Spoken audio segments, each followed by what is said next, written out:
सर्व जमलेलो आहे आझाद मैदान येथे। तर गेल्या 20 ते 22 दिवस जास्त झाले की विद्यार्थी आपल्या वयवाढीसाठी आझाद मैदानामध्ये आलेले उपोषण करत आहेत। तर महाराष्ट्रभरामधून तमाम सगळ्या विद्यार्थ्यांना कळकळीची विनंती आहे, येणाऱ्या 2 दिवसामध्ये आंदोलन आपल्याला मार्गी लावायचं आहे। तर सर्वांनी आवर्जून या आंदोलनासाठी उपस्थित राहा।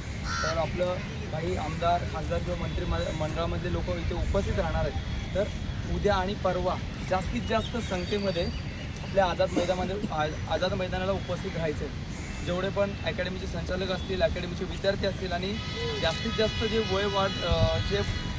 वाढीसाठी जी मुलं आहेत त्यांचं वय 30पेक्षा जास्त झालेलं आहे, त्या विद्यार्थ्यांना कळकळीची विनंती आहे की जास्तीत जास्त संख्येने या आझाद मैदानामध्ये उपस्थित राहा।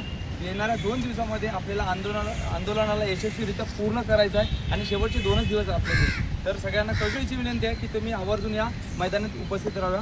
उद्यापासून सगळ्यांनी 2 दिवसच आहेत शेवटचे, तर नक्की उपस्थित राहा। बघा शकता इथे पाठीमागे जर बघायला गेलात तर महिला वर्ग पण आहे इकडे।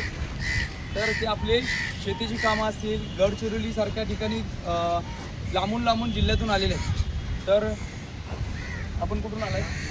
नांदेडवरून आलाय आपण? नाशिक कारण आपण वर्धामधून, जळगाव, वर्धा, सोलापूर, हिंगोली,